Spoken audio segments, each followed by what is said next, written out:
You ready for the main act? Yes. Please welcome to the stage my friend and yours, Esther Lucioli, ladies and gentlemen. Oh, hey guys! This is such a pleasant surprise. I think my emotional manipulation video might have worked. I made a little video being like, guys, I'm so sad. It's Easter and none of my friends are coming to my show. I'm going to move this a bit closer so I can see it. Alright, we've got a bit to get through, so we're going to take a break after about a few minutes. Let me introduce myself. That's so specific. Yeah. I am an excellent problem solver. Do you know how you become an excellent problem solver? Don't answer that. There will be time for participation. This is not it. You go around and you create a lot of problems for yourself. And the biggest problem I created for myself, of course, is my son. And he is delightful, but he's the biggest pain in my ass, and I sort of love him, and then I want to drop kick him out the window sometimes, but, you know, such is life.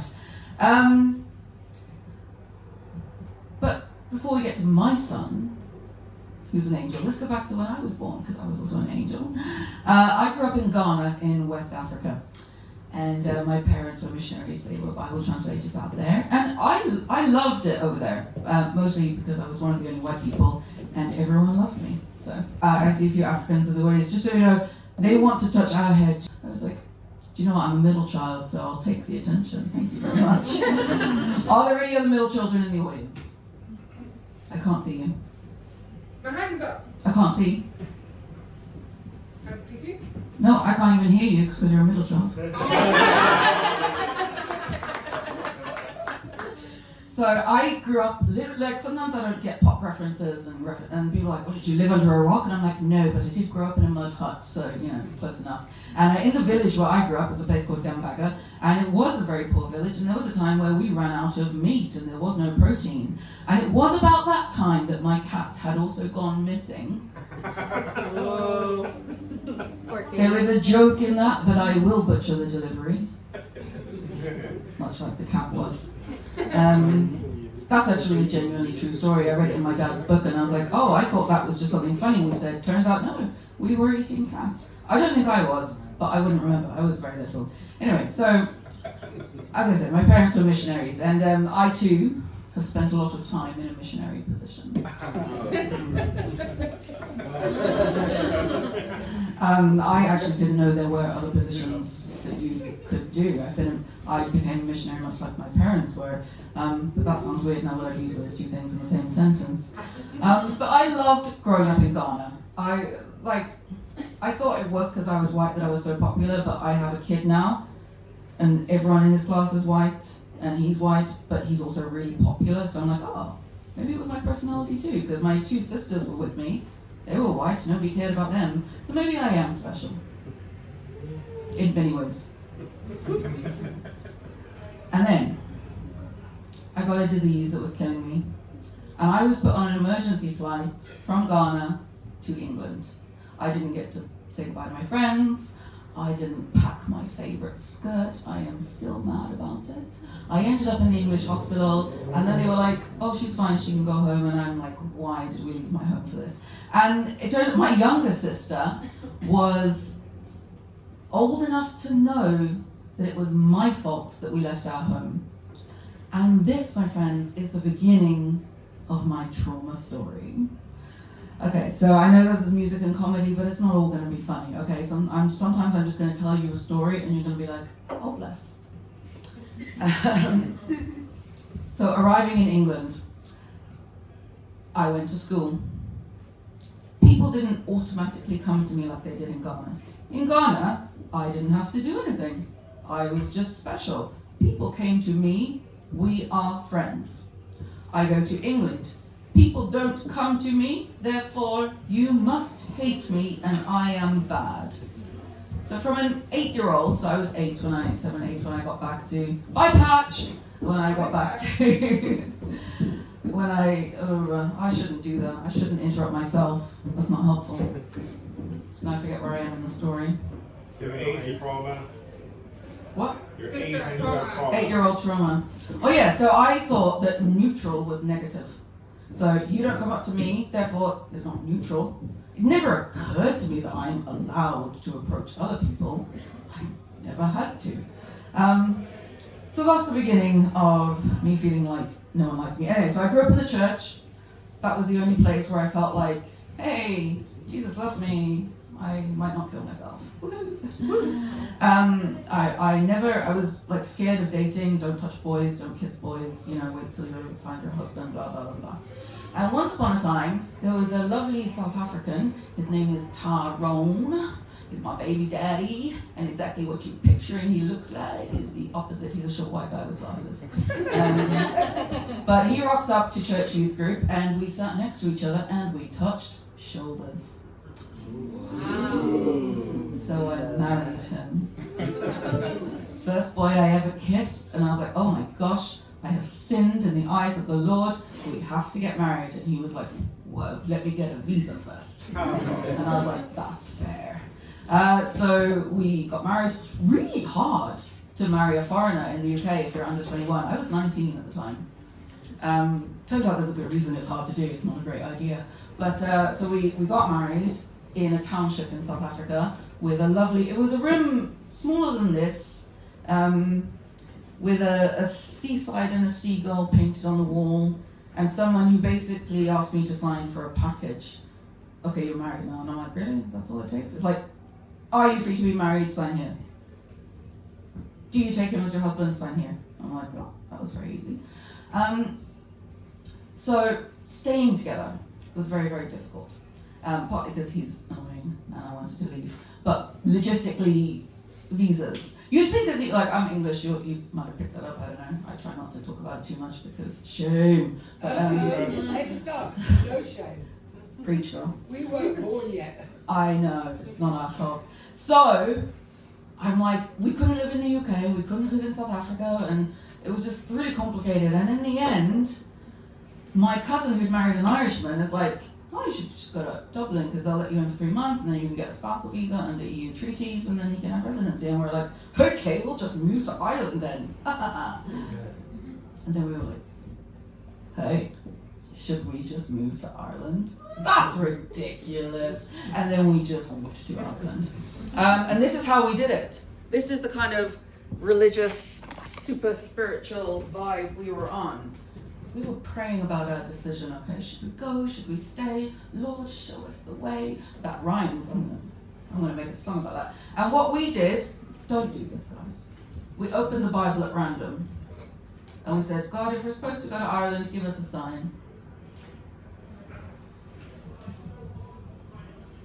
Manasseh was 12 years old when he became king, and he reigned in Jerusalem 55 years. See, that's not helpful at all. But what actually showed up when we did it was, therefore, pack your bags and go to a new place that I will show you, blah, blah, blah, blah, blah. And we were like, it is a sign, we are going to Ireland. And I'm like, I feel like this is a bad idea, but God said so off we go. We landed here and, oh wait, I've got ahead of myself, I have a song for you. Oh no, I'll finish that story and then I'll do the song. So we got here because we're trying to get, like me and my husband, myself, we're trying to get the same fucking passport. And we came to Ireland because you let everyone in. And it's been like, we've been here almost 10 years and he is finally about to get his Irish passport. Can I get a woo? Woo! We are also getting a divorce. In fact, if you want to donate, if any donations tonight will go towards my lawyer, because I'm still working on that. I feel like the government knew he was doing it for a passport before we did, and he's still going to get his passport, so it's fine. Everyone's happy, it's okay. But while we were in South Africa, I remember I liked him most of the time. We had some issues, but I'm going to get into that in a minute. Does anyone know where my bottle of water is? Yeah. That's not mine. Because I'm about to sing. Merci beaucoup! Damn. Alright.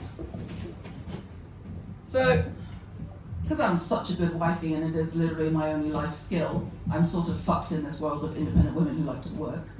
because I'm just really good at sewing and cooking and being a mom and entertaining people. But I should have been one of those old housewife ladies who are like, let me host and be one of those ladies in waiting that's really high value because I'm good at all that shit. But don't ask me to make money. Sorry, I have a condition called hyperhidrosis, which is can anyone guess what hyperhidrosis means? Sweat constantly. I leak from everywhere. So I actually have pills that stop me leaking, but it makes my mouth really dry. You're like the opposite of Prince Andrew. I don't know why that's funny, but ha ha ha. Again, lived in a mud hut. Don't know things. Oh fuck! I need a capo. Jeremy, do you have a capo? Yes. Oh, I might get a stool. Yes. Esther, your choices of height are still there. What? Your choices of what height you want are still there. Yeah, I mean, like, there's so many options. It's very confusing.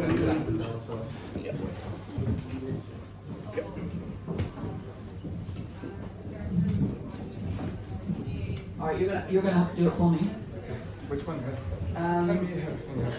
Okay, maybe this one, I think.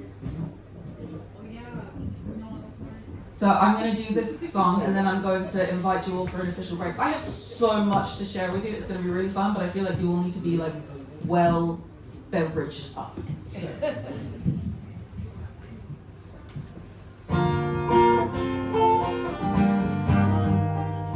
Hold on, I need to warm up. I should have done that before. So I wrote the song to cheer up my husband because I'm such a good wife, basically. I love that man of mine so very much. I especially love his gentle touch. Except on my hips or my neck or on my feet or on my knees, or anywhere at all when I'm trying to fall asleep. I know you love to cuddle, but babe, I have sensory issues, so please don't fucking touch me. And even though you drive me crazy, I've also been thinking lately, I love it when you kill spiders for me. I mean, put them in a container and take them outside, obviously. But I hate it when you leave up the toilet seats still. But I know in all romantic relationships there are ups and downs, so I guess we'll just wait and see. But I gotta tell you that you hug me, that you piss me off almost constantly. I hate the way that when you breathe you do it so loudly. I hate the way we're always playing Final Fantasy or Clash Royale, but without you I'd be blue. So what can I say that you'll do for now? Despite your spiky beard, I can see a few of you have got some dangerously spiky beards. You should moisturize them. I'm telling you, injuries can happen. It's like sandpaper burn. Just be aware. Despite your spiky beard, or the fact that you're really weird, I love that you watch Netflix with me. Even though you'd rather watch a sci-fi comedy. But I know what you're thinking. If you sit through this rom-com, you'll get lucky later. Maybe you'll get some. But no, you won't, because I've got a headache. And you were scrolling during the whole chick flick. That doesn't count. I gotta tell you that you hug me, that you piss me off almost constantly. I hate the way that when you breathe you do it so loudly. I hate the way you're always telling me that I overthink and I talk too much. But then I smile and roll my eyes, and I shut my mouth and I'll let you talk for a while.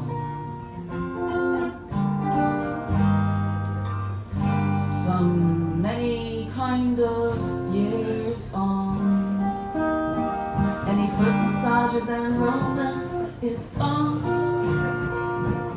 But what will always remain is that my man would kill a spider for me any day. So just for that, I gotta tell you that I love you, that I miss you when you are not right beside me. I want you to know the kind of man you are to me.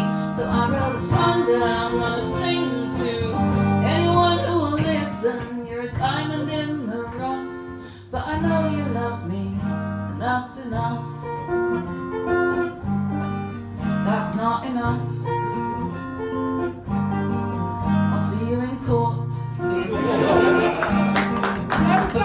the kid.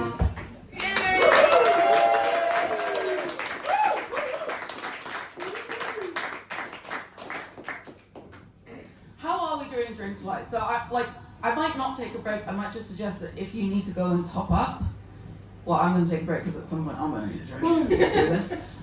So just try and do so discreetly so that I don't overthink about it later. We'll try not to say goodbye to us while we're doing it. Oh. Welcome back, Patch! Can anyone hear beatbox?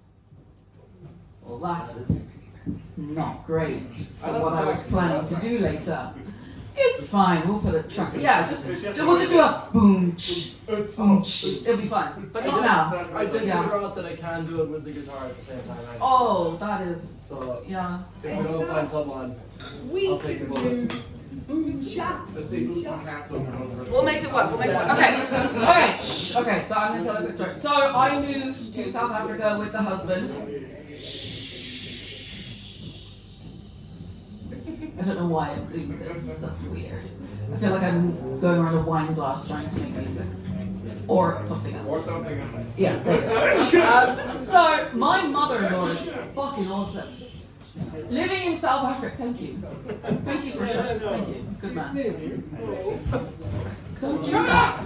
Don't sneeze. Okay, who's talking over there now?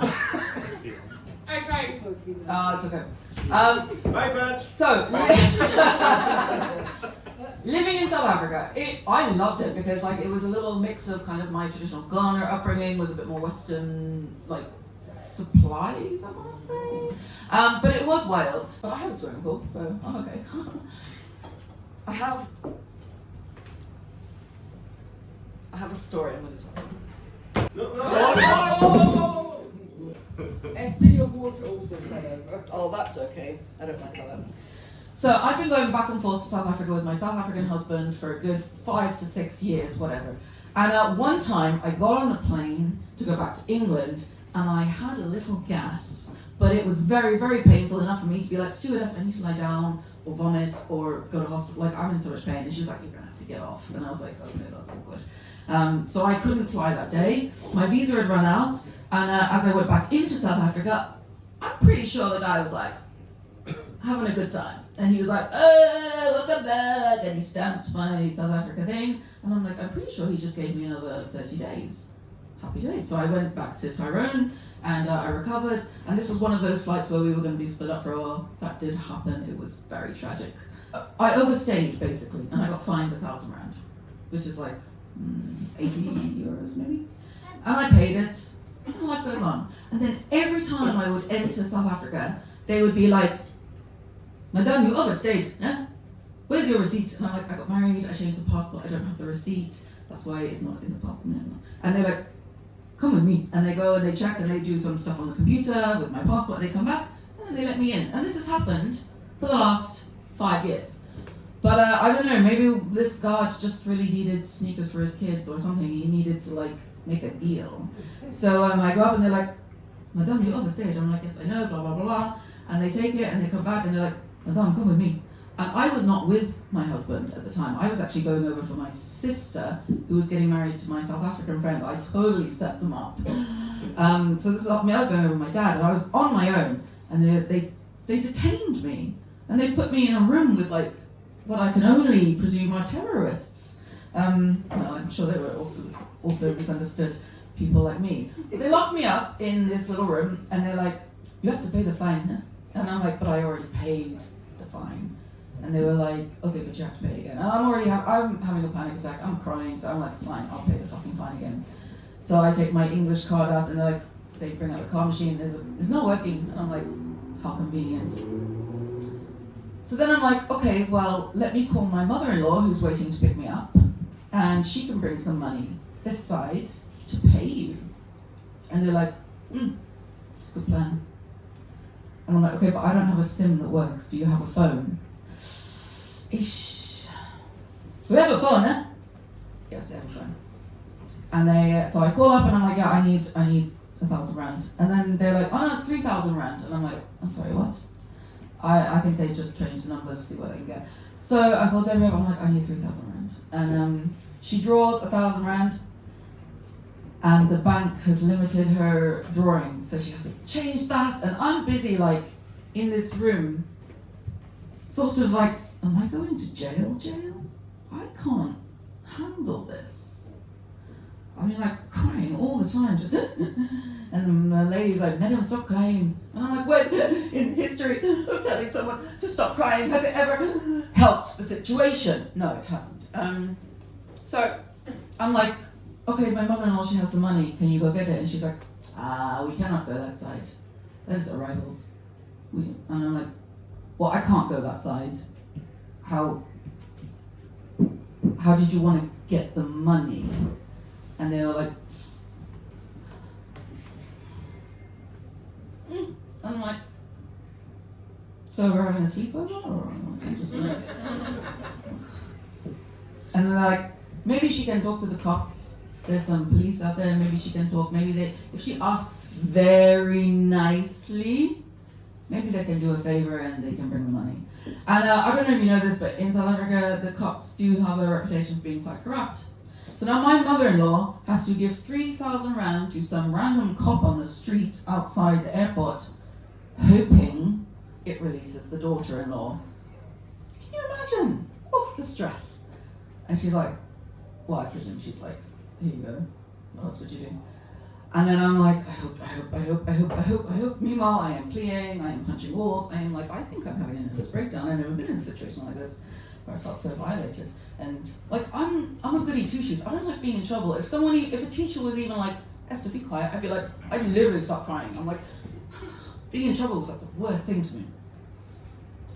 So I'm in the room, and then these police come in the door and they're like, we come to take you, no? And they got these handcuffs, and I'm like, well, like, you want to take me where exactly? Because this could be fun. No, they were like threatening me with handcuffs and like it's time to go. And then I cried. I cried, and they're like, Madame, we're joking, eh? Here's the 3,000 rand. We come to take you to your mother-in-law. And I'm like, fucking dickheads. Anyway, so I got out, and my mother-in-law like bonded for life. I've left her son, but she and I are still pretty good times. Because you don't go, thank you, yes, do clap. Because you don't go through shit like that without bonding forever. And this is when I first started experiencing insomnia, which I'm sure most of you have. This is just an example of my life in South Africa. Fuck. And then I had the nerve to get, I'm going to do one song and then I'm going to reach you. I know I said that before, but I promise this time. But please come back. The talking is going to get less and less, the music is going to get more and more, I promise. So I had the nerve to get comfortable in South Africa. So what did we do? We opened the Bible at random and we moved to Ireland, where I got to be traumatized all over again. And I wrote a song.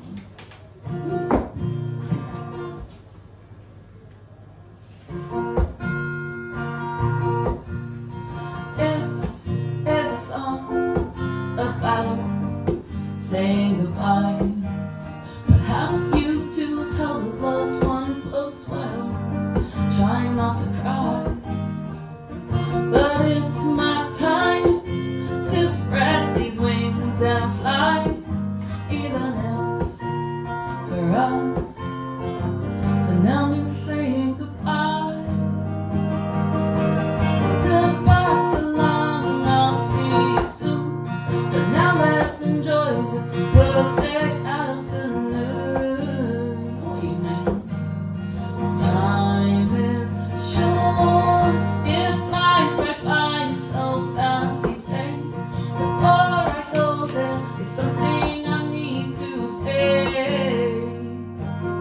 Every day I'm gone, I will miss you. Well, actually, I've been here long enough, I've forgotten about most of them, so I know I can be very pretending in my ways, and it's hard sometimes to say what I really mean to say, but in the song it's easier to tell the truth. I love you, my friends. The song is the proof. So goodbye, so long,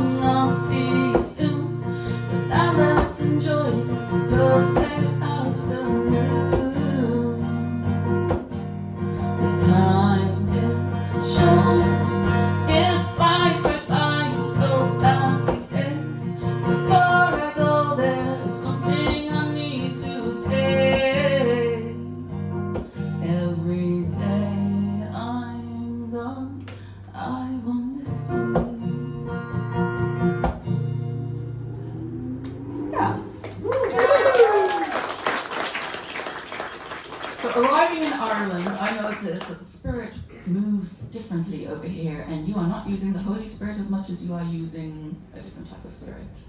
And on that note, how about we all go top ourselves up with another drink or two, and please do come back in, well, as soon as they've served you, really come back.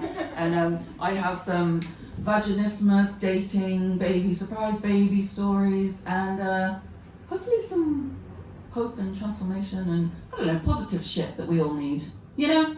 Yay! Okay, off you go, and please come back.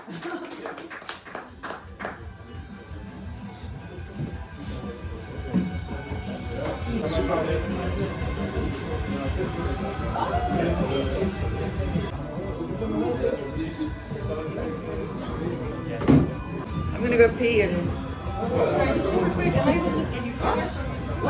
Hello, ladies and gentlemen, are we well?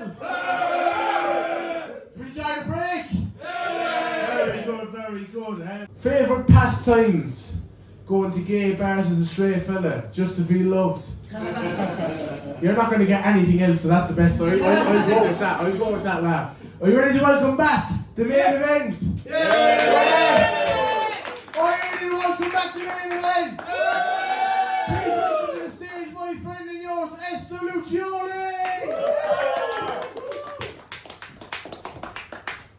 Alright, let's crack on, shall we? Because we all love crack in this room.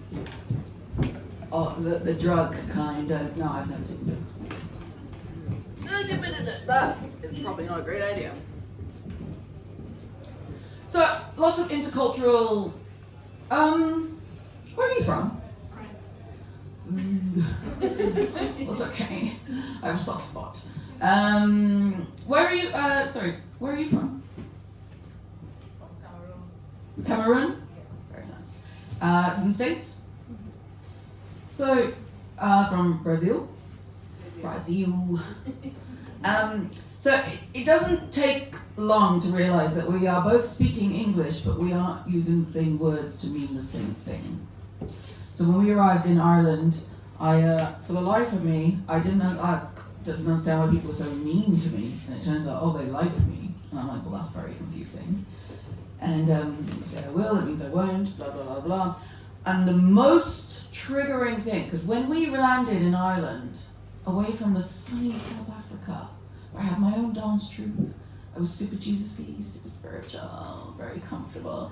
Come over here, and I'm about to and I'd be at the shop at Aldi, and I'd drop something, and they'd be like, oh, you're fine. And I'd be like, I'm not fine. So many times, and it just happened so many times, over and over and over again. You're fine, you're fine, you're fine. And I'm like, I'm gonna stop fucking gaslighting me. Like, I'm not fine. Like, it was really hard. I developed severe anxiety attacks. I was at a point, ooh, I'm about to get vulnerable. Didn't know I was going to say this bit, but it's gonna come out.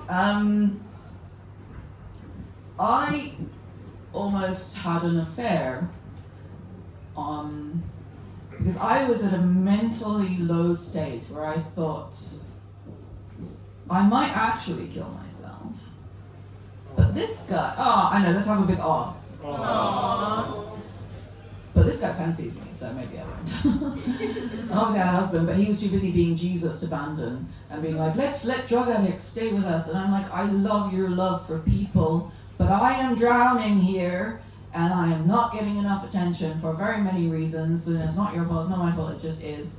And I was not okay. So hello, panic attacks. And hello, cultural confusion. Now, I wrote, this is my newest song. So I'm probably gonna blank.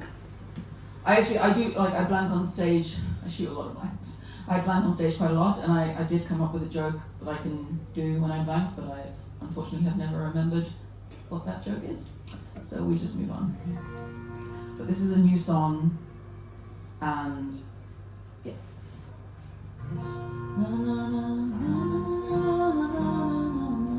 Just checking if I need Jeremy to change the camera. So many culturally confused comedic moments, so many different ways for the rules to be broken, misunderstandings, oh there's been a few, here's some examples for you. I asked my Indian friend how his weekend had gone. He said that he'd been shifting all weekend long. I said, bro, who are you with? He said, my cousin Joshan. I said, bro, what the fuck? That's just wrong. So many culturally confused comedic moments, so many different ways for the rules to be broken. When an Indian says shifting, we all think they're kissing, but in reality, they're just moving house.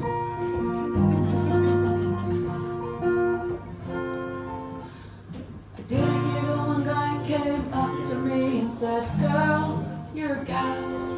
I said, no, there is no bad smells coming from my ass. He said, ha ha ha ha, no, I mean, it means that you're pretty funny. I said, trapped gas is no laughing matter when it is stuck inside your tummy. It was a culturally confused comedic moment, a culturally confused comedic moment. When he said I was gas, I got offended, cause I have IBS and it is not recommended.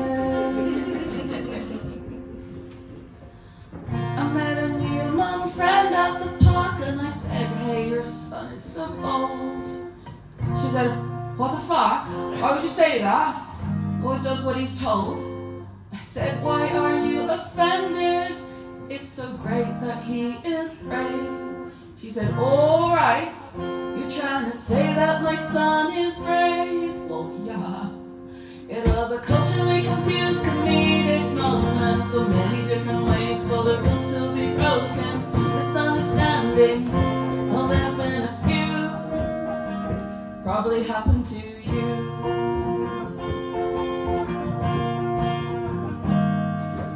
When you say I will, you probably won't, and your one is probably not yours.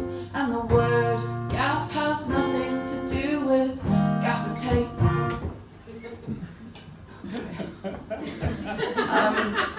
Do you know what gaffer tape is? Yes. No. Yeah. No. It's a kind of tape. And that's all I know either. I've just grown up knowing what gaffer tape is, and then coming here and being like, gaff this and gaff that, crack gas. And I'm like, I don't understand what's going on here, but okay. And I would invite people over and they'd be like, it will, yeah, I would love to. And I'm like, great, I have a new best friend. No, we were just bonding in a moment. And everyone, apparently the rest of Ireland knows that that means I'm being polite, fuck off. But I didn't, so much more trauma and anxiety attacks and depression and blah, blah, blah, blah, blah. Does anyone else have a culturally confused, clashing or misunderstanding or awkward situation that they feel like they could share with the group? I have a few ones. Thank you, yes, I want. My first name. What's your first name? Fanny.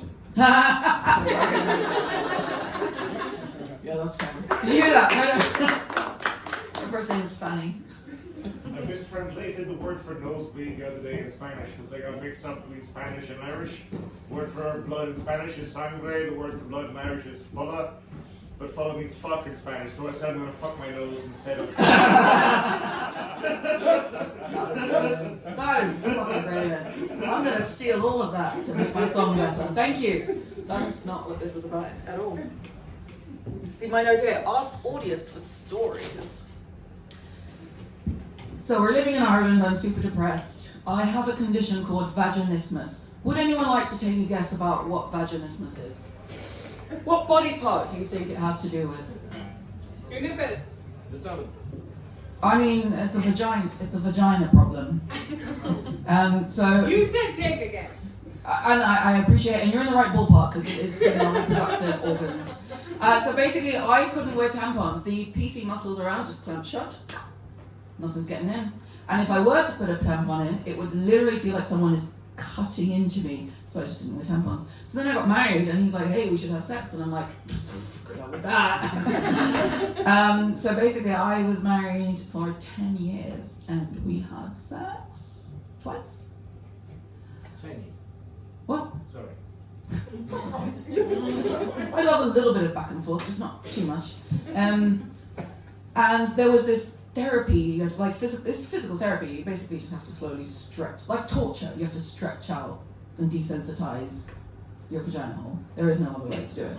And I remember doing this therapy with him, and I have issues, okay, like many issues. And this woman is like, oh, I have vaginismus, and it's a video, and I'm going to go to my doctor, and my step one is to become comfortable in my sexual body. So I'm going to put a mirror down, and I'm going to examine my body and own it and feel very comfortable. And then on the screen was a vagina, and I cried. I was so like, this is horrendously disgusting. And it's not, it's just the body. But then I'm like, did any of you, I don't know what it's like in this country, and I know they're trying to reduce the birth rate. And they did a great job because they showed primary school children a live birth video. Did anyone else watch that? Yeah, okay, it's a very UK thing, maybe it's in the States thing, but you'd be like a proper child, and they're like, this is how we're going to solve the climate crisis. We're going to show a bunch of children a live birth, and they're going to be terrified. And I still am. But I think that's probably where the issues came from. Although my mother had vaginismus, my sister had vaginismus. It's actually a really common condition. So basically, guys, if you date a girl with vaginismus, you're very, very lucky, because when it lets you in, it's going to be tight and it's going to be good. So you're very lucky. One day he fit, and I got pregnant, and I told him, and he was shocked because I wasn't on birth control because sex was not a problem for us. We couldn't do it. And then I was like, why I'm not okay. We're going back to mommy and daddy. I'm going to go back to live with my parents. We're going to go back to the UK. It didn't work. They declined the visa. We ended up, ooh, that's a fun miracle story. Does anyone here believe in some sort of direction, energy, God thing that might give you a little nudge, or are we all complete skeptics of everything good and positive in the world? Life is meaningless. I mean, yours might be, mine's okay. Oh, fuck yourself. No, you have beautiful songs, and we're gonna you're gonna do your songs, not now, but another time. Pat, she's very talented. Let me get back to the story, because I've got to stop asking you questions, because you don't seem like the type that really want to dive in, so I'll just keep talking. So, surprise baby, I got preeclampsia, and then I gave birth, and it was interesting. What I need right now, I need a guitar player to do A minor and E minor. Pat, are you up for it? Come in. Someone might want to play keys? Fuck.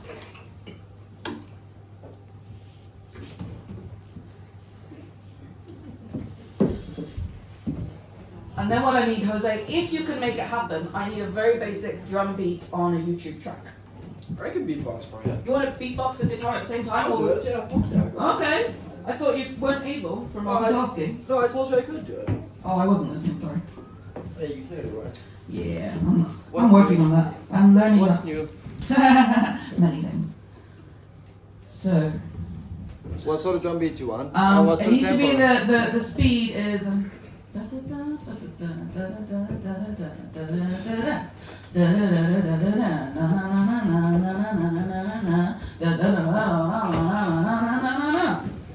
A minor, ba ba ba ba ba ba, and E minor, na na na na na. And this is what happens. Sure, people. You ready?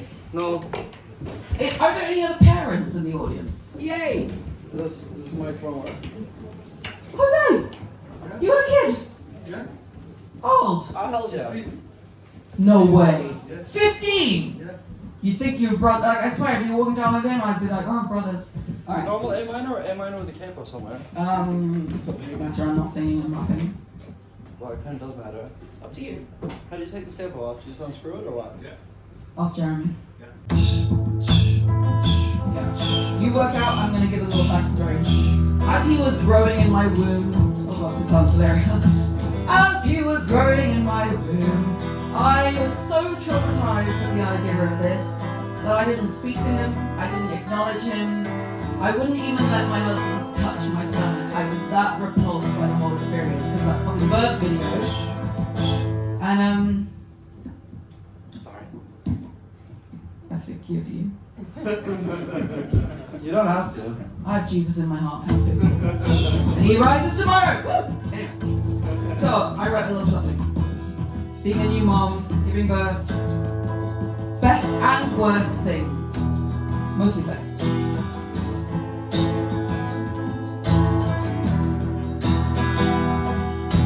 Nappies with mustard stains and never-ending streams of drool. This is my life. Now I am the mother of you, and while I don't regret it, your existence here today be like I'm sending a wish that things happen a slightly different way. Even before you were born, you had way too much energy, using my bladder as a trampoline, causing me to always be constantly causing constipation galore and pushing on nerves and making my back sore. Literally walking around like this. But I was tiny. It's the only time people are like, oh my gosh, Esther, you're so tiny. And I'm like, yeah. The miracle of birth is something people don't like to talk about. There ain't nothing glamorous about cutting or pushing you out. But thank goodness for modern medicine and a single epidural. I was happy, high as sky, and something was beginning to feel abnormal. So dizzy and thirsty. I asked them for a beverage. Doctor says, no, but here's some oxygen because you have hemorrhage. Blood, blood, blood, blood, blood on the window, blood on the door. Baby daddy's feeling faint, about to hit the floor. Baby's not crying, they take him out the door. If he's not okay, what the hell does 9 months for? I close my eyes and bow my head and pray to God above. Only in this moment do I know that I love. Okay, we've got time. Thank you. Because I didn't know how to. So basically he's born, right? And he's about to die. And I'm like, oh shit, maybe I would like to keep him after all that. And he's like blue alien, and they're like, do you want to see him being born? And we are like, no, but they show us anyway. And then they wipe him, I don't know what they do, I'm high as a kite, I'm being cut open. And they bring him around to me, can you be the nurse? Are you the nurse? Can you bring me my baby and say, does mommy want to give him a kiss? Here's your baby. Does mommy want to give him a kiss? Hello, baby. Tap, tap, tap. I'll call child services.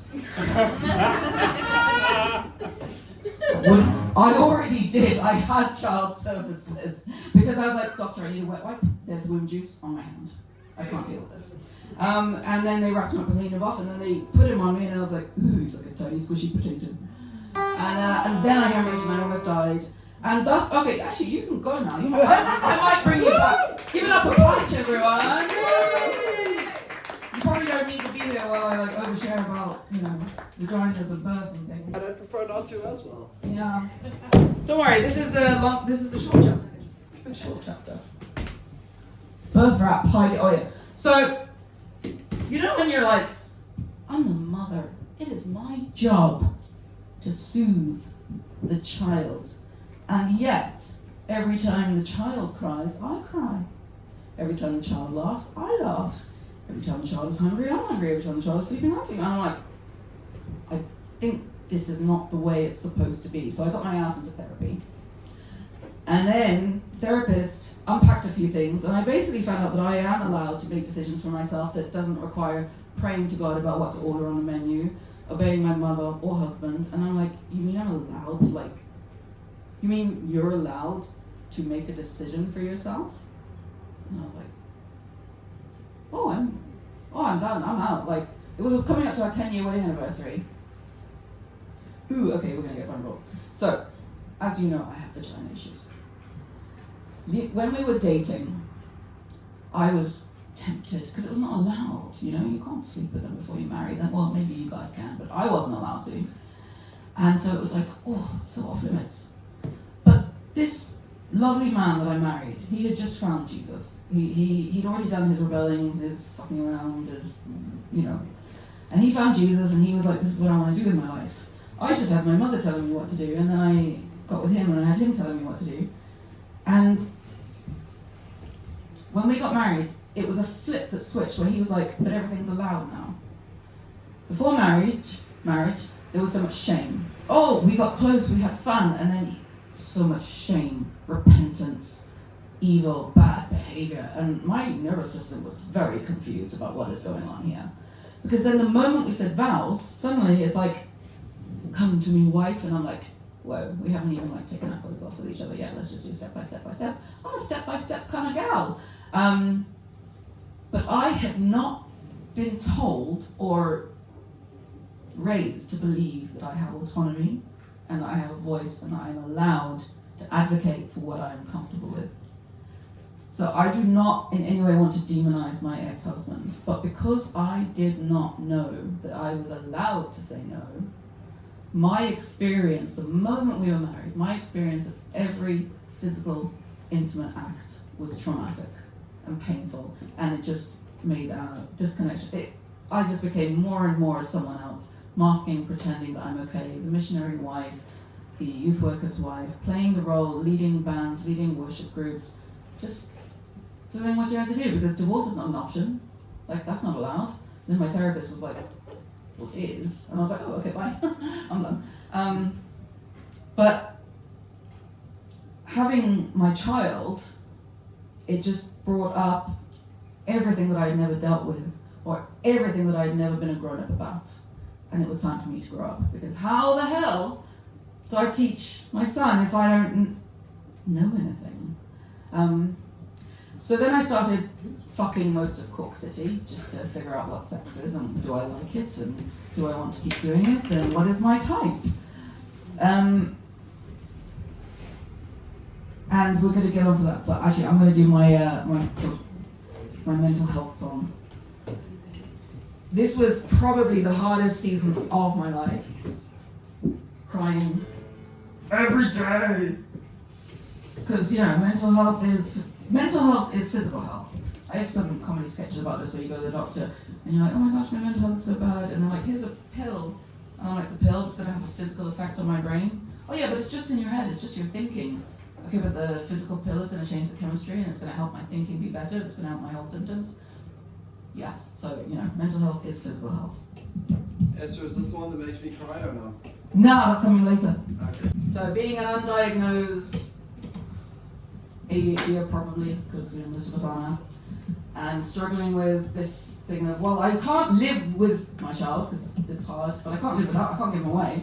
And I did have social services because I was like, I don't think I can handle this. They're like, okay, let's help him. And I'm like, no, I want to keep him, but only for a little bit. That's why this whole divorce thing is working very well for me. Part-time parenting, love it. I usually play while sitting. Sometimes I get really intrusive thoughts, well, don't we all? Like, hey, what happens if I smash my head into that wall? Then I think, hey, don't do that, just smash your face into a cake.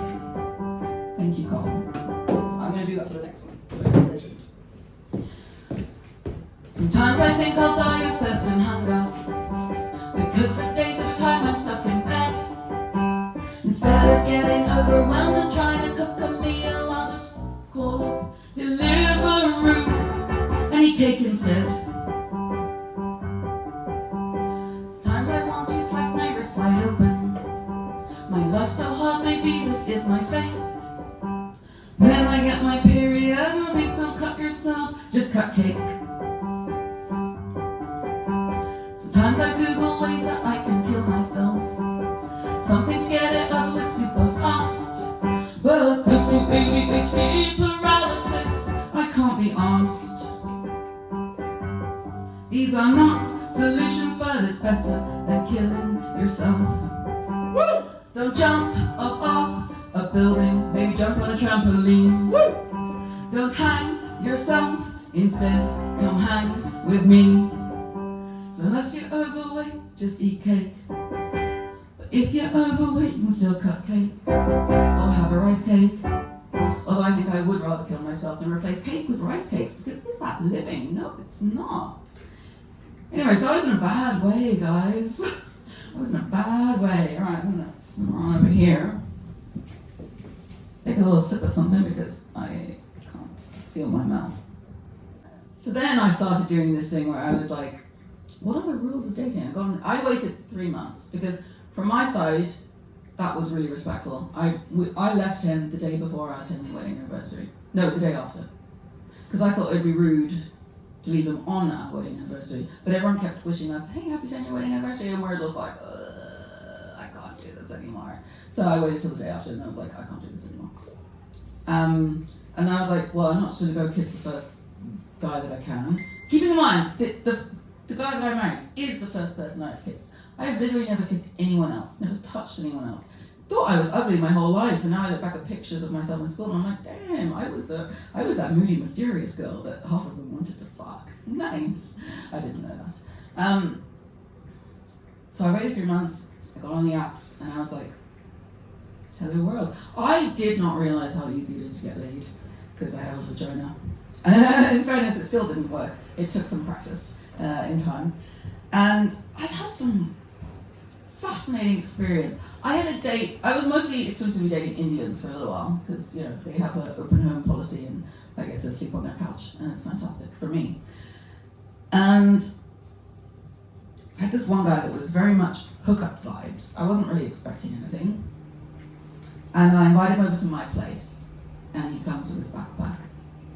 And then I'm like, okay, well, I'm gonna go into the bedroom, go get comfortable. And he's like, okay. And he follows me in, and he puts down his backpack, and he's like judging me with his rim. And then he's about to like reach into his backpack, and I'm like, ew, I wonder what he has in his backpack. He packed his pajamas, and then he put them on, got his bed, and started playing Clash Royale, and was like, you have a snack? And I was like, yes, I'm actually very familiar with this scene. I do have snacks. Bear with me, husband. So like, there's been some experiences, and I am grateful for most of them. And I wrote, guess what? I wrote a song. Woo. Does anyone else have a really cool dating disaster that they want to share? Yes, Okay. yes. So he tells me, and he's super hot, and then he just continues to tell me, like continuously for half an hour, how the Earth is flat. Including how the sun is just a lamp. Oh, boy. that's hilarious. Actually, And he seemed intelligent as well before this. They always do, don't they? It's such a fine line between intelligent and delusional, because super intelligent people do come across delusional at first. Awkward. Although now that I see you, I'm like, actually, I do remember a really awkward night recently that we were involved in. Oh, yeah. Where I was like, kissing me, then kissing you, and I'm like, I'm not into that. I'm still not okay with that. Yeah, we should kill him. Jeremy, I need your help. Yep. Because I need a cuppa. Oh, yep. Are we bored? No. Okay. Here. I love the French again. I'm so fickle. We mashed on hinge and we went for a drink. Love the vibe of music at deep south. He was sexy. It's like that. Been there. Hello. He was sexy and funny, so I went back to his. It was all going so damn well, till he burped in my mouth. And I could tell he had a cold small sandwich that day. I met this French guy at gymnastics. We bonded over backflips and talked, ate, drank and danced. We had a few dates and I fell in love. Then he got scared and guess what? I moved back to France. Dickheads, all of you. Joking with you.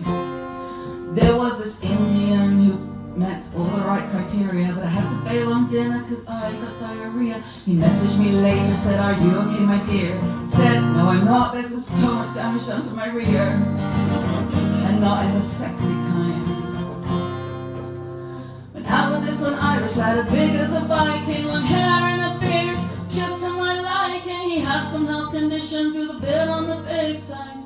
When he went silent, thought I'd been ghosted. Turns out he just died. He's fine, but he's dead to me. I had a Turkish boyfriend, I found him online, but he wouldn't commit, so I asked him why. He said, babe, you're a red flag. I said, why? I'd never cheat. He said, I know, but aren't you still kind of technically married? Well, you're being a bit picky. We matched on Tinder and then on Bumble. He was Kenyan, tall, dark and lovely. Our first date was perfect, we went for a walk, stopped and talked over tea and coffee. Our second date was planned, as he held my hand, as he said goodbye, he kissed me.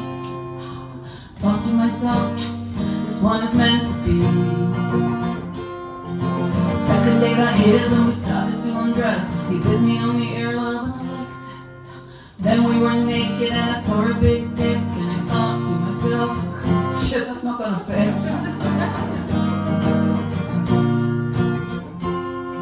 This one guy climbed on top of me, I told him to stop, I said no, he said yes, I said no again.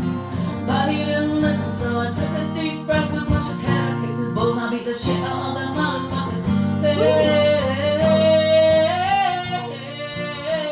But I bruised my face, but it was worth it. Yeah, so I stopped dating.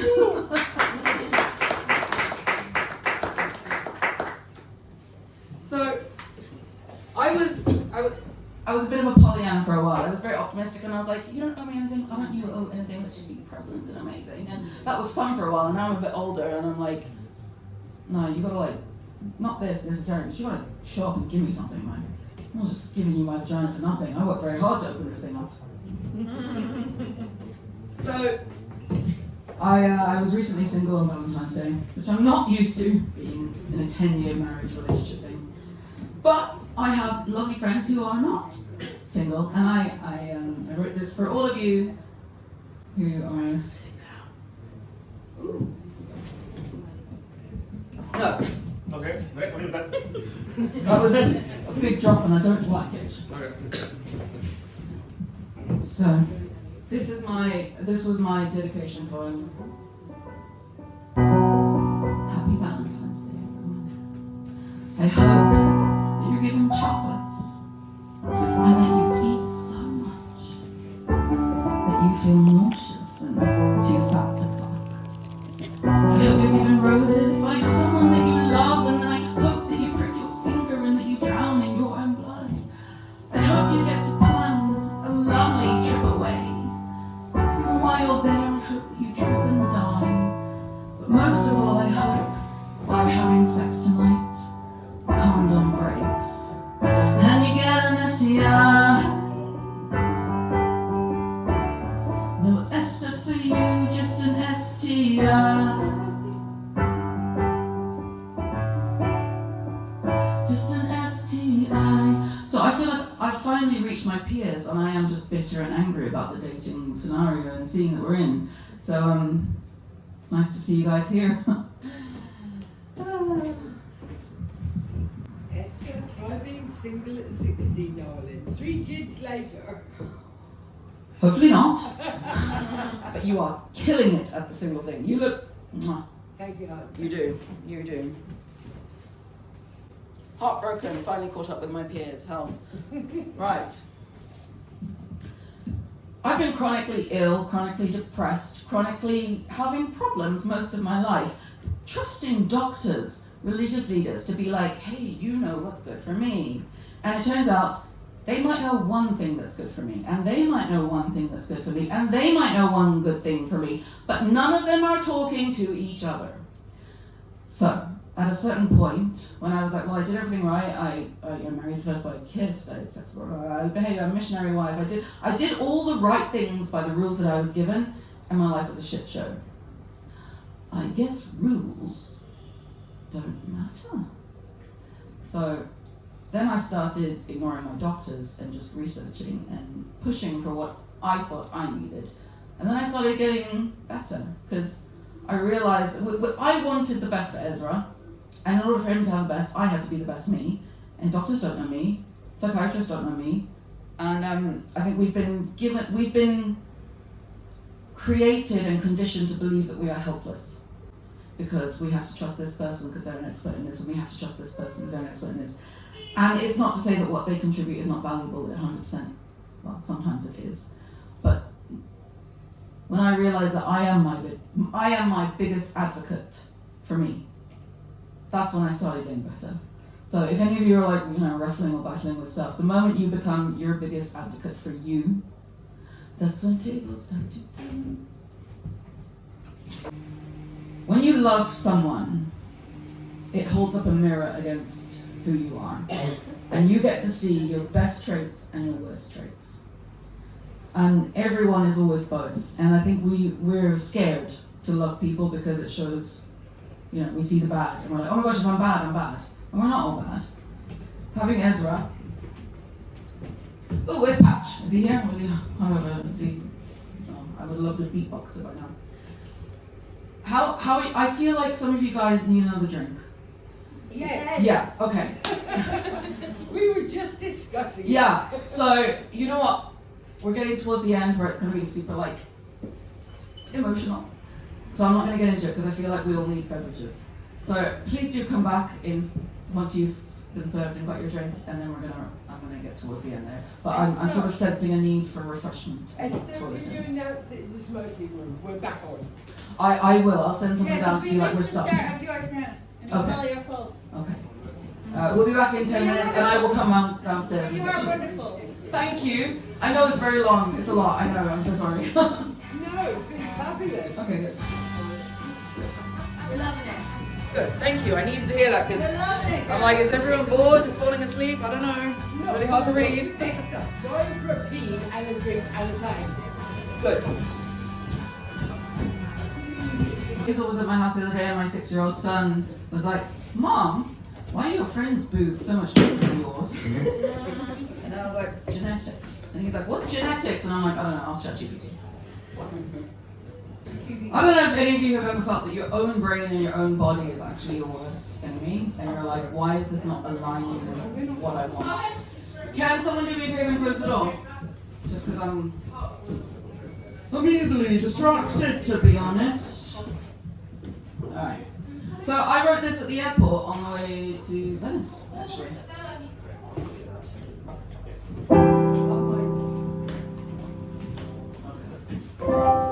I would have loved a beatboxing vibe to this, but we're going to keep it not beatboxy.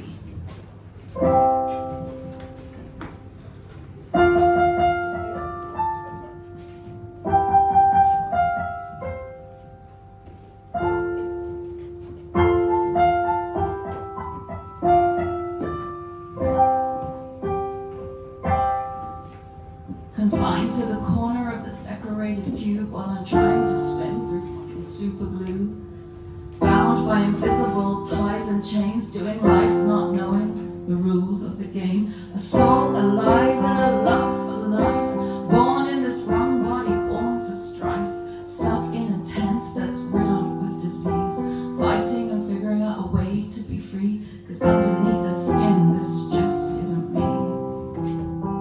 A mind divine, a spirit of creativity, a machine bent on causing destruction in my vicinity, a heart so soft, a will so strong, a war within myself. I want this season belong. My old anchor's gone, now I'm tossed in the waves. There are too many different versions of well behaved. So what now is my reason to fight for life made you? My reason, my boy, my son, it is you. And it's not your fault that your mom is so sick, but I'm painfully aware you'll be the one to bear the brunt of their pills on the nightstand and trips to A&E, unexplained absences, times I had to leave. My boy, one day, will you forgive me? Here's something you'll be surprised to hear, but this is something I never asked for. Parenting with chronic pain, symptoms too debilitating to ignore. People trying to help, too many voices. Try harder. Do better. You should have made different choices. And I know they mean well, but advice isn't always a solution. For some, ignorance is bliss, but it adds to the noise pollution. But either way, weary, I just carry on. Healing one day at a time as I go along. Grateful, amazed, and overjoyed inside as I watch my boy and this world collide.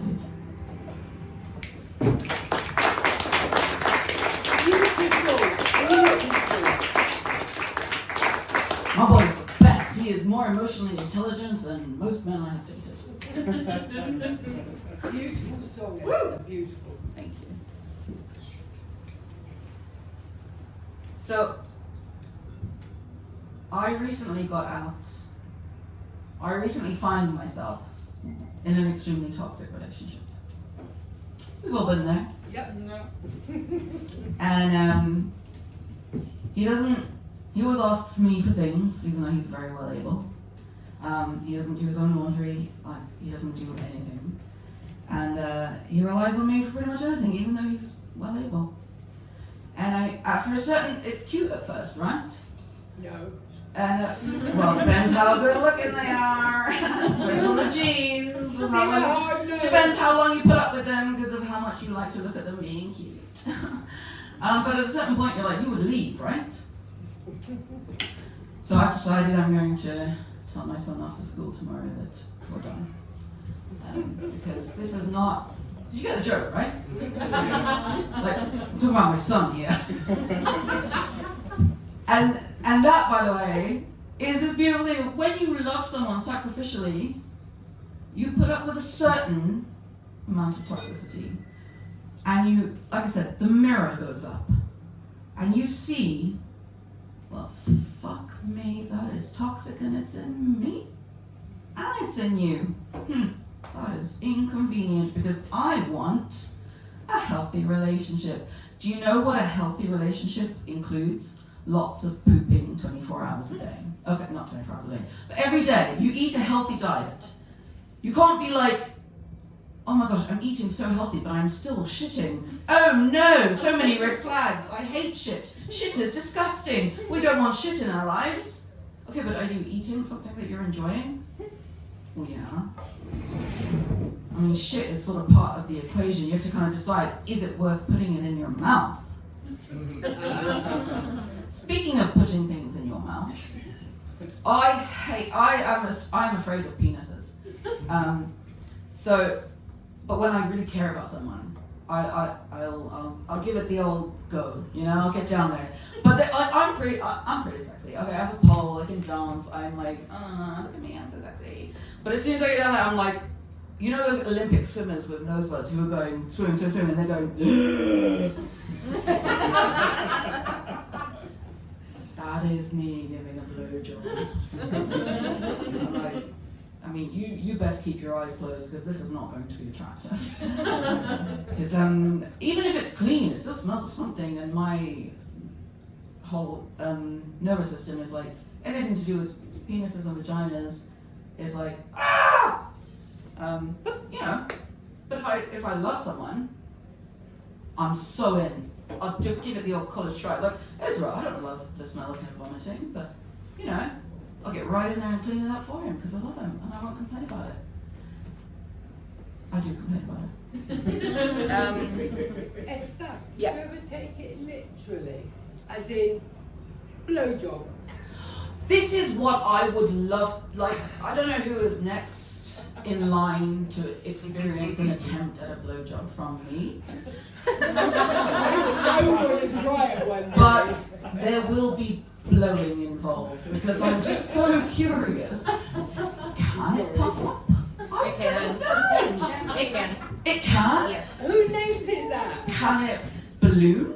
I'm not like expanding. You know, go. Oh no. Like uncircumcised. I feel. Oh, okay. Yeah.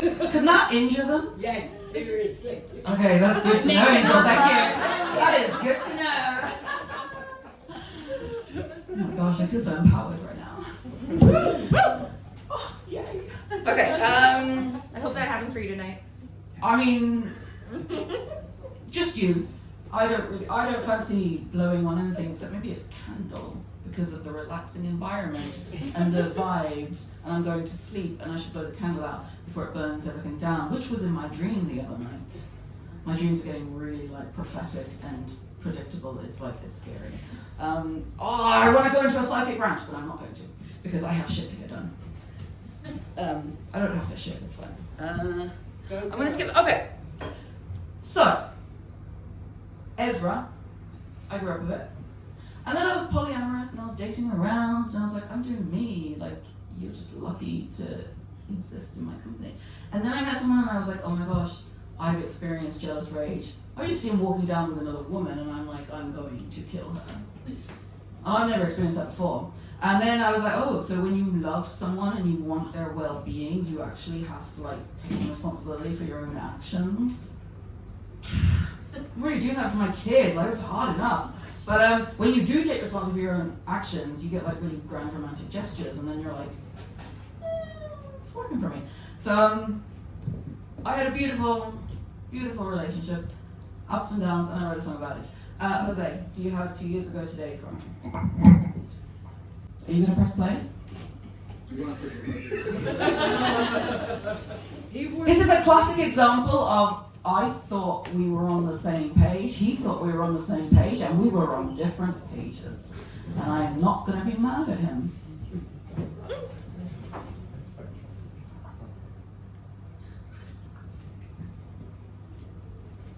I don't know who you are in the back, but I'm appreciating you. Yeah. Thank you.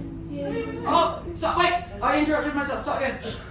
And turn it up a bit because I can't hear myself. Shh, everyone be quiet.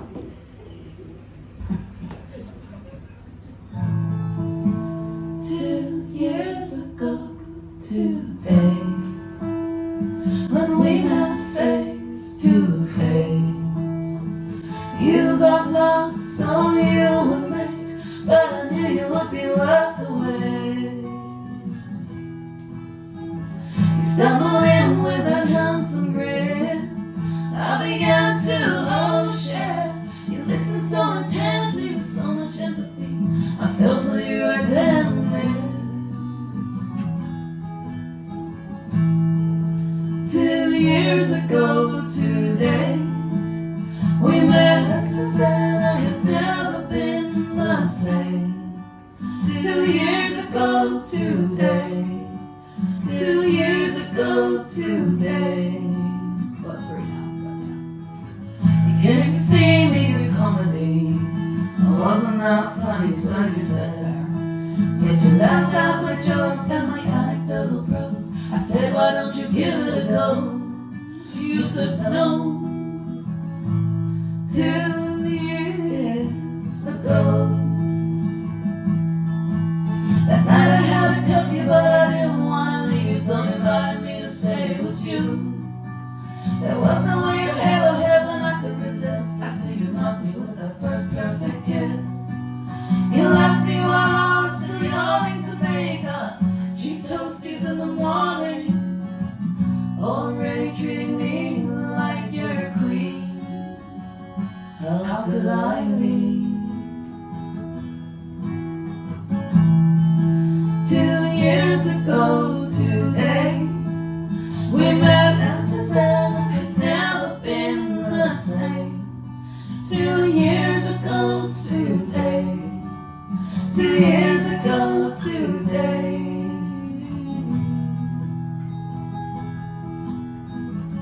Don't know where this adventure will go, but I fight for you each and every day. And I'm so grateful for the way that we met 2 years ago today. 3. 2 years ago today. I want to talk to you about lenses, like this thing. This relationship had some of the most painful moments I have ever had in my life. And it is up to me to remember only that, if I want to protect myself from making similar mistakes. And those are valuable lessons. But just because there is something bad, hard, tricky, it doesn't mean that every growth, every magical moment, every feeling of love, every experience wasn't also valuable. And because of dumb evolution, we have this thing as humans to be like, let's just focus in on the negative, because we don't want the bear to kill us. No bears are coming to kill us. So, I encourage you, with things in your life that have been painful, it does not take away from the pain, it does not take away from your need to have boundaries, but it does give you more peace, and it does give you more joy if you can acknowledge that both are real and both exist, and that person did in fact love you. And yes, they did hurt you, and both are true at the same time. I just think that's a much nicer way to live, and I would encourage you, when you're looking back on your life, to start training your brain to find the glimmers, the highlights. And it doesn't mean like, oh my gosh, I was get back with him. Like, well, you can if that's the right way to go. Or you can just be like, well, that was good, and that was bad. Like a pet. Do you know when a cat is like, doesn't sit on your lap and you go to pet it and it keeps running away? You're not like, I hate that cat, I'm gonna kill that cat, oh my gosh, that cat is so toxic. You're like, well, that's what a cat does. And then when a cat does give you love, you're like, I love my cat, he's so special, he's so sacred, I love it so much. And then he runs away and you're like, fucking dickhead. And yet, you coexist. Let's extend that same grace to our fellow human, shall we? Because we are not that much, cats and dogs. And the thing is, this lens that we experience life through is is quickly killing us off between our health conditions, suicide. I am about to get very serious, but don't worry, I'll probably flash you all at the end and shoot you all right out. I won't. But I have a couple of friends who, kill themselves because, they're wild like that. And, sometimes people have lived long enough and you're like, how have you made it this far? When they act really crazy and you're like, miracle. I have a whole comedy set about this, but I'm actually not going to do the comedy bit because it doesn't feel appropriate right now. And I'm actually just going to sing you a song about my friend who 2 years ago decided to end her life. Cathal, would you mind coming up with your fiddle? Give us a good finger action, Cathal. What? Finger action. Exactly. Exactly.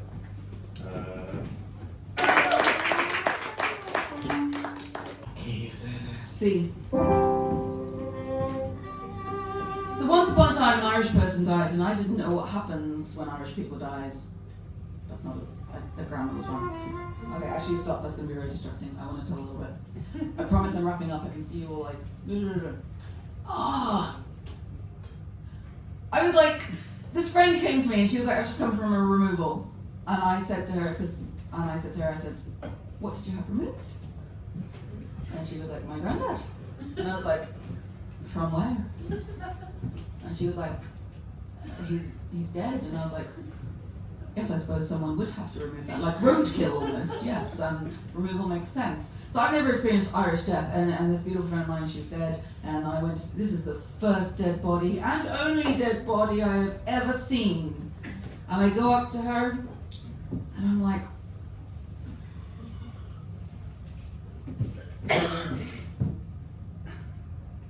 Oh no. I didn't, but I wanted to so badly because it's the only picture where I would have looked better than her. When I do the comedy bit, it's much more funny.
What's the point?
any 2 minutes to spare? Or no? No, it's fine. No. But maybe, let me just analyse this and then make a call. Because you did, What's on your heart? That happened last week. I would love to give you 2 minutes and then I'll wrap up with a final song. No, don't cut your set short. I can come back. It's okay. I feel like, I feel like when the Spirit moves, sorry, the church leader in me is like, no, the Holy Spirit is speaking. We need to let her speak. Or we're going to have a good idea. It will be 3 minutes of dark comedy that I'm going through. Okay, Yeah, let's do it. thank you. Yeah, go on. And if anybody would like to leave, Friendships together. where's Carl? Can you violin as well? Can I? Oh. Hello.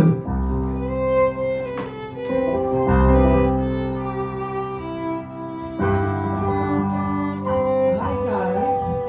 Anyone that's known me knows that I did 5 minutes stand up last May because it was on my bucket list of things to do in a decade. Excellent, fabulous time, and never wanted to do it again. It was a little bit humorous, I did fine, but this is not my jam. And then 2 weeks later, very sad now, I found out I got cancer of the throat and mouth. So can you imagine when you can no longer communicate with the world half the time? Okay? It's not sad. Smile, people, please. Then for 3 years, I'm supposed to have a knee replacement.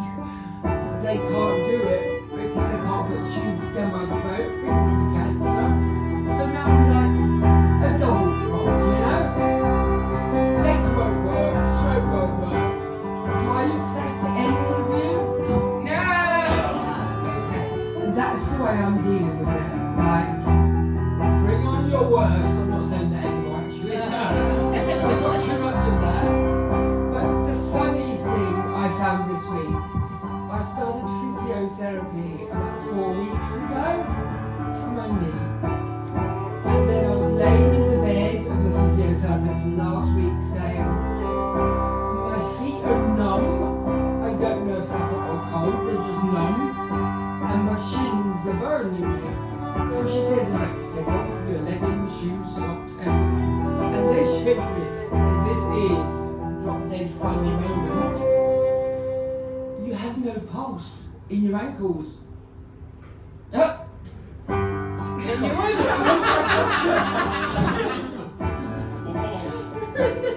For real? You have no pulse in your ankles. Is your ankle dead? No, I was there before that. Toes are numb, no pulse in the ankles. I have been a qualified first aider for many years. I never knew your ankle had a pulse. She said the circulation is good, no bad coloring. I still don't understand why you don't have a pulse in your ankle. And I said to her, and this is the funny bit, this is the way I really deal with these guys. Is my feet, so this is teeth missing due to cancer medication, are my feet dead and nobody told me? And that's it, thank you people. Thank you, Angel. An angel as always. There's one more angel in heaven. Not yet. There's one more Still alive. She's still alive! Still alive. Shut the fuck up, I'm not very That's fair. That was in bad taste. I'm so sorry. Has no one ever seen Joseph in his Technicolor Dreamcoat? I actually haven't. No. I have, but it's still bad. Okay, we're gonna wrap up. Okay. I had some other things to do, but I live here, and I'll do this again sometime. And I have a Instagram patch thing there to follow me if you want to. If you want to donate. Oh wow, that was very Do magic, it. wasn't it? And I have some jewellery in the corner. If you like something there, shine a torch, take it, donate what you can, please. Or buy me a drink. Either way works. How can my heart take all the news? How can this soul be used? Oh, there's too much to do, and I can't help everyone. Or perhaps today I can help one other than myself. 'Cause we're all in the shitstorm together. Red, white, black and blue, we all get ruffled feathers. Everyone is under way too much pressure. Everyone wants a world that is better. Time to cancel echo chambers in the media, so we can rest safe and connected and breathe easier. 'Cause in the end we're all just trying to muddle through. We don't have to think the same for me to love you. We have more in common than you think. Everyone knows someone who leaves their dishes in the sink to catch baby relief. Is it blue or is it pink? No one cares. Either way, we're all linked. They shot Charlie Kirk in the neck. Ironic, I know. Wife and kids left behind. Still I bet some people laugh, said he deserves what he gets. You see, they are now the threats. He was human, like you don't forget. 'Cause we're all in the shitstorm together. Red, white, black and blue, we'll get ruffled feathers. Everyone is under way too much pressure. Everyone wants a world that is better. Time to cancel echo chambers in the media, so we can rest safe and connected and breathe easier. 'Cause in the end we're all just trying to muddle through. We don't have to think the same for me to love you. One day I'll have a whole routine. There's a mother in a war who is crying, trying to comfort her child who is starving. Hopeless and helpless, she holds him tightly, praying, please God, take him before me. Release him from this misery. Sometimes death is mercy. Yeah. Some say abortion is a sin, but the biggest sin is this world we live in. When rich, wealthy stuff will make all most moms consider termination a win. Fuck that! That is not the best option for us. Sorry, I got a little passionate there. How can this soul be used? Whoa, there's too much to do, and I can't help everyone. But perhaps today I can help one. Well, there's a lot of you, I can't help all of you right now. Because we're all in the shitstorm together. Red, white, black and blue, we'll get ruffled feathers. Everyone is under way too much pressure. Everyone wants a world that is better. Time to cancel echo chambers in the media, so we can rest safe and connected and breathe easier. 'Cause in the end we're all just trying to muddle through. We don't have to think the same for me to love you. Stop arguing, don't judge, don't react. Teach and be taught. Fucking do that, that's so much better. I have a little closing analogy speech thingy for you. If I do a thing, and the thing is bad, or not as good as it could be, and I don't know that, if you come at me and be like, that's bad, you should do this, I'm not even listening to you. I'm just like, whoa, defense. I am not a bad person. I do not know everything in the world. Why are you attacking me? Defend. You're bad for attacking me. I'm just trying to teach you a better way, but why would you attack? You see the problem here. When I do a thing and you're like, hey, maybe she could do that better. If you come and be like, here's an idea, have you considered that this also exists? I might be like, I have not considered that. I don't know if you're right, but I feel safe enough to engage in this conversation. And then I might actually go look into it and change my mind. Has it occurred to us that in order to make the world a better place, one, have babies and train them, because like I'm literally training my kid is going to be a cult leader, full of. He goes up to teenage boys, he has no fear, and he's like, what's your name, what's your name, what's your name, what's your favorite color, what's your favorite? And they will listen to him, because I have given him that confidence to spread love and kindness. That's beside the point. I'm just very proud of my son. But if you want to make the world a better place, when you attack someone for not knowing what you know, you're going to defend. Whether they're right or wrong, everyone will defend someone that's attacking. So, go with curiosity, go with kindness, and also just, I don't know, chill the fuck out and stop being such judgy cunts. And living proof, whenever I've asked you, Esther, for 2 minutes, you've made space for me. because you don't ask, this is beautiful, you don't ask every time. Oh no, last You're year. here, It was okay. a year ago the last time. Angel's here often. Now, if someone was always asking, I'd be like, yo, just do your own act and be a comedian, like, stop stealing my time. But Angel responds to something, and I make space for it. Because I'm a legend! Yes, you are. And now, we are going to have a sing song with the anthem of all anthems. What we're going to do, I'm done. We're going to play the song. I'm going to sing it, and I hope you'll sing along. And my jewelry, and follow me on Instagram. And honestly, thank you for staying. This was a long evening. I really appreciate it. It was fabulous. Yeah, no, thank you, because like hearts are heavy these days, and like we want to laugh, we want to go out. It's a Saturday night, woo! But also I feel most of us are like, fuck, it's really hard to be alive.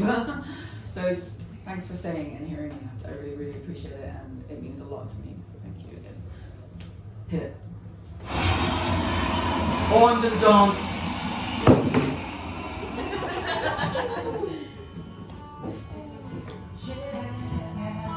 Woo! You are my fire, the one. Believe.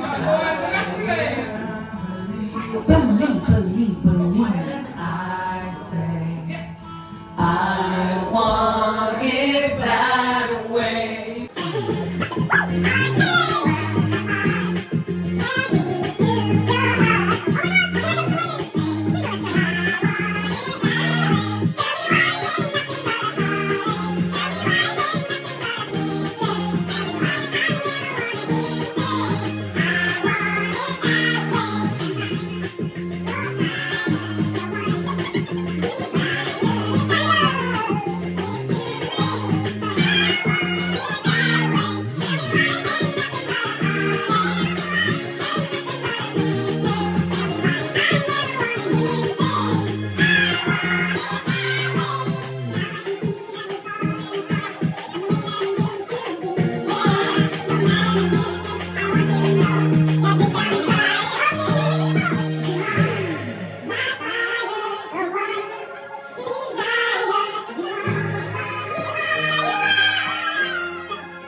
Alright, give it up for Jose on sound. Couldn't do this without him. Give it up for Cahill, Matt, and Jeremy. And for Hazel, and for my jewelry, and for yourselves. Thank you for being here. And for me, because I'm awesome. Stop it. Esther, ever. I know, right? I wasn't. I feel like in the war, if you just I played that, wasn't drinking. Oh, yeah. like this is how we solve the war, like it's world peace. Just put that song on there and be like, that's I can't. It's such a vibe. I can't kill anyone. Like I'm a delusional optimist. All right, fuck off. Actually, no. Hazel, can you turn the light on? And you may browse some jewelry. You may donate. You may grab. You may not even donate. Honestly, I'm not good at selling shit, and I have a lot of shit. So if you like them, just take them. I wouldn't notice. Really? Although Hazel will harass you. I will not.